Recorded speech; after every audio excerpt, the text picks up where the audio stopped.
What's up, everybody? In this video, I want to tell you all the reasons why I collect Funko Pops. But in order to tell you that, I feel like I need to start off with the reason why I collect in general. Now, people that have been with the channel for a long time, you already know some of that background more than likely.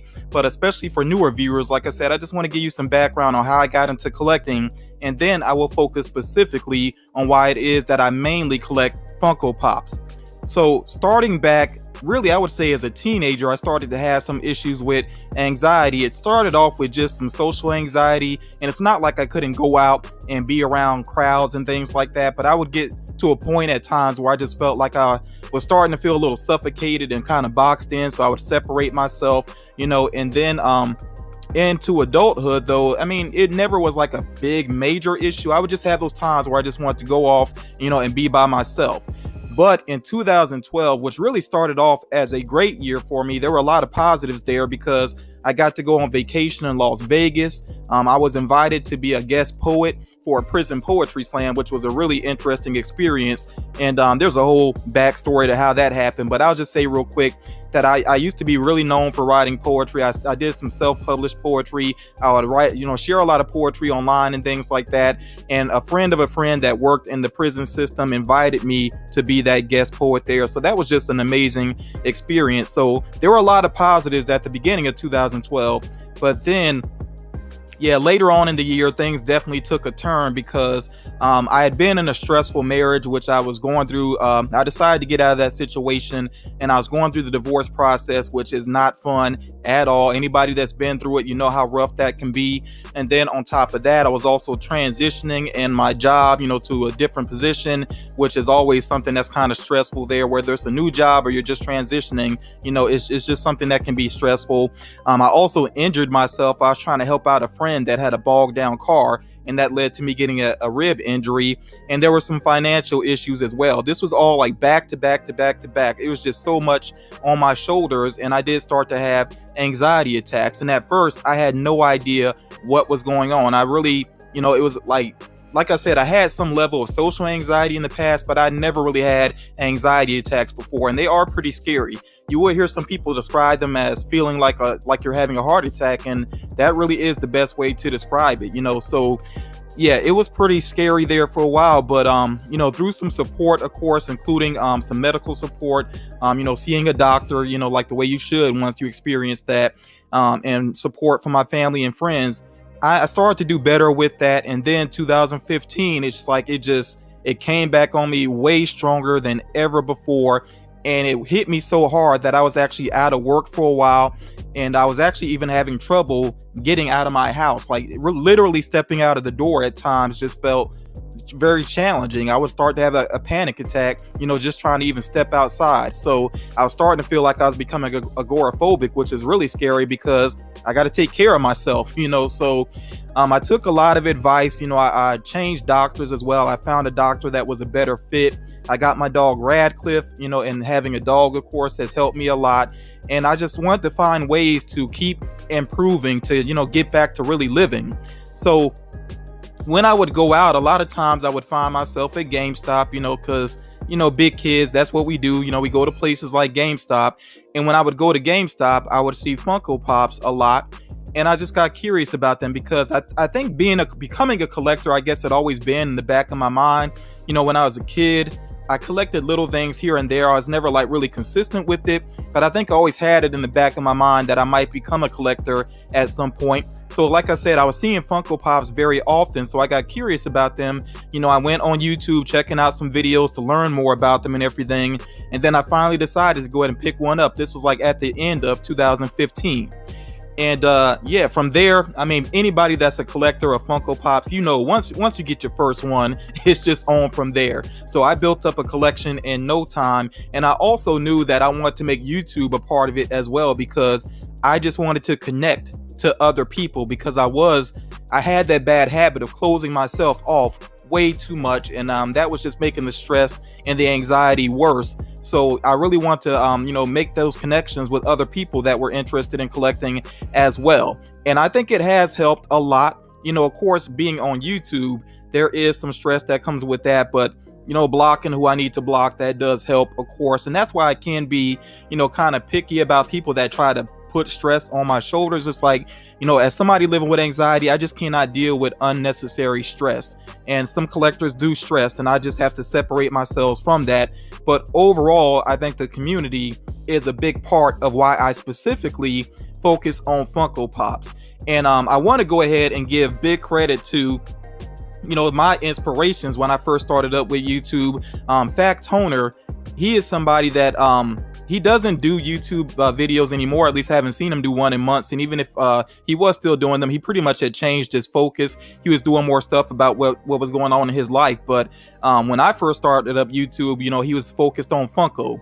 And I really enjoyed his content, and I ended up commenting some, and we started talking back and forth. Just a really cool individual. I also give him credit for encouraging me to start up Funko News, because when I started Funko News, it wasn't really Funko News. It was just me talking about the things coming up that I was interested in. He was the one that said, you should take this and really turn it into its own series, and it was on from there. So I definitely give him props for that. Like I said, he was very much an inspiration early on. And also Nerd Therapy. If you collect Funko, I feel like you got to know Nerd Therapy. You got to follow them, and check them out on YouTube. Watching their videos, I learned a lot about collecting, and they also helped me to realize how much of a community there is with Funko. So yeah, that's what drew me specifically to Funko in the beginning. Like I said, it really was about community and me finding a way to make those connections.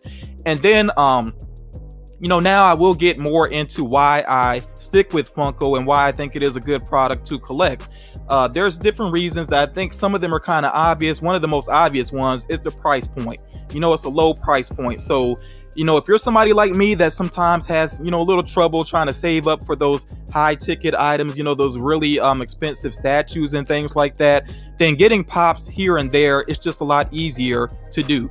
So again, Pops, they have that nice price point around $9 to $13 range. You could pick up a Pop here and there, a mystery mini here and there, whatever it may be. So that's part of the reason why I collect Funko Pops. Another reason is just the genres. There is so much that is covered by Funko. That's something else that drew my attention to them when I would see them first at GameStop. It's because I was seeing all these characters that I was a fan of. I was seeing Walking Dead Pops. I was seeing horror characters. I'm seeing DC characters, Marvel characters. Just so much is covered by Funko.